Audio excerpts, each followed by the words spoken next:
When it comes to the way George Lucas crafted the Star Wars saga, there were many pitfalls and changes along the way. Whether it was the decision for Return of the Jedi to have Luke and Leia be siblings instead of lovers, or deciding quite late in the creative process to have Darth Vader be Luke's father in The Empire Strikes Back, Star Wars history is full of contradictions, adjustments, and changes. And even before the original trilogy was out, when Lucas called his story The Adventures of Luke Starkiller, some of those key elements would not make it into A New Hope, but were later explored in the prequel trilogy and the Clone Wars movie and show.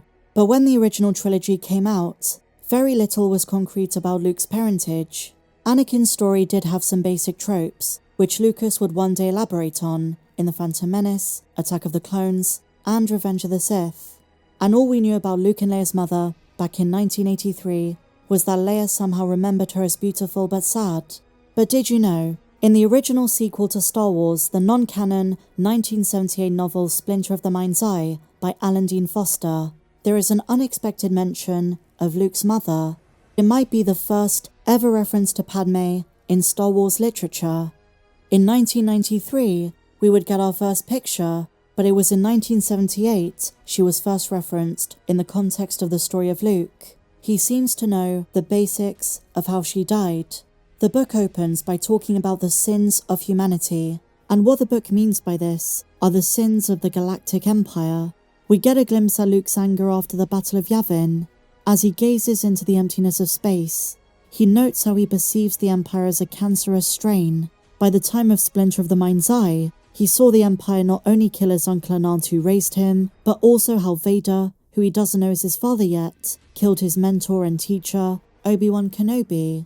It also brings up a deeper frustration that he can finally let go of, one from his past, one he doesn't have to worry about anymore. His frustration at the isolated nature of Tatooine, how the Empire didn't care for worlds like his. Everything he was told by Uncle Owen and Aunt Beru was less than sympathetic towards the Galactic Empire and everything it stood for. They knew about the Empire's formation, so it's possible their bitterness towards it bled through to Luke, even if they never told him everything. And he probably also heard things at bars, Toshi Station, and local gossip from his friends. But his daily life and perception was largely disconnected from the broader galactic struggles. But the Empire to Luke was more of a distant presence. If you remember, he says to Ben, "It's not that I like the Empire, I hate it." So you might be wondering, then why did he want to go to the Imperial Academy? It was more to become a pilot, and to leave the Lars homestead and the life of a moisture farmer. His destiny was in the stars. But now, following Episode 4 A New Hope, it was an active fight.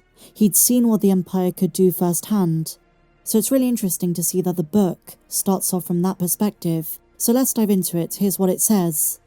How beautiful was the universe. How beautifully flowing, glorious, and aglow, like the robe of a queen.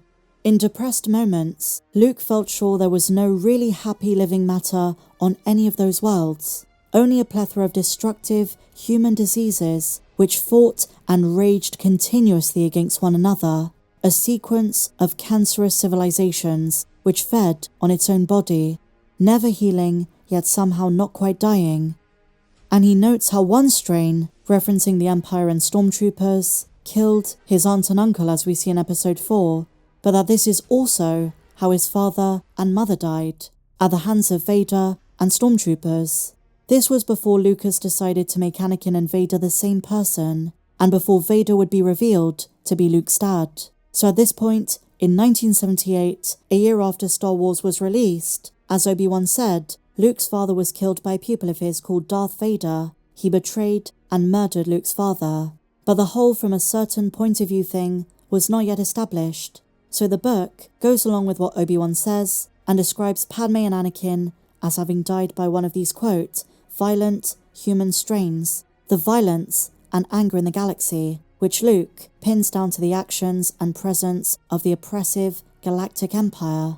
So it wouldn't be until 2005 that we learn the truth of Padme's death, dying from sadness during childbirth. Anakin turns to the dark side, she confronts him on Mustafar, he chokes her, she gives birth and dies of sadness. Though theories have prevailed for years that Padme's death was caused by Palpatine. Nonetheless, my dear friends, Splinter of the Mind's Eye is a very fun read. but you'll notice it's not coherent with the rest of the Star Wars saga, because it was simply a contingency in case the original Star Wars movie didn't do well. Obviously it did, and I guess the rest is history. I also just want to point out, after Splinter of the Mind's Eye, the 1918 novelization of The Empire Strikes Back by Donald F. Glutt also explicitly mentions Luke's mum. Again, specific details were scarce. It's mentioned in the context of Obi-Wan and Yoda having known her well.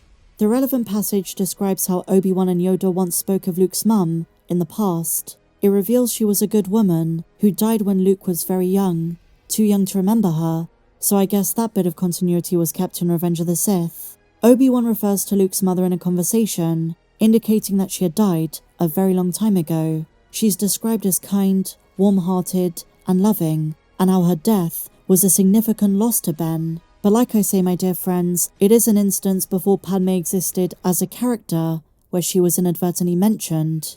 And you know, even though George Lucas tweaked things, changed his ideas from time to time, he did have rough character ideas which would come to fruition in 1999. It doesn't get said enough that Padme Amidala in many ways was the star of the prequel trilogy, and she was the embodiment of some of George Lucas's personal ideals. If you really think about her moral compass, she was a champion of democracy. She remained a strong advocate for the democratic principles of the Republic. Her dedication to these ideals, as well as acting as a strong leader with kindness, set her aside from the sharp contrast of growing corruption and authoritarianism within the Senate. George always said, one of the key themes of the prequel trilogy was to show how democracies become dictatorships, and we see that with Palpatine, but also the changes within Anakin's character.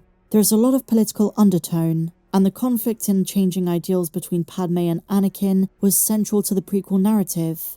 Their romance and eventual marriage are significant plot points that drove the emotional and dramatic tension, not just in Attack of the Clones where it had its roots, but also Revenge of the Sith. And it wasn't just Anakin's authoritarian ideals, but in addition his mismanaged trauma, his overpossessiveness, an obsession with the fear of losing Padme to death during childbirth. He went down a path she couldn't follow, so there was the romantic aspect of it, but also the political undertone, the divorce of democratic principles from the rising empire.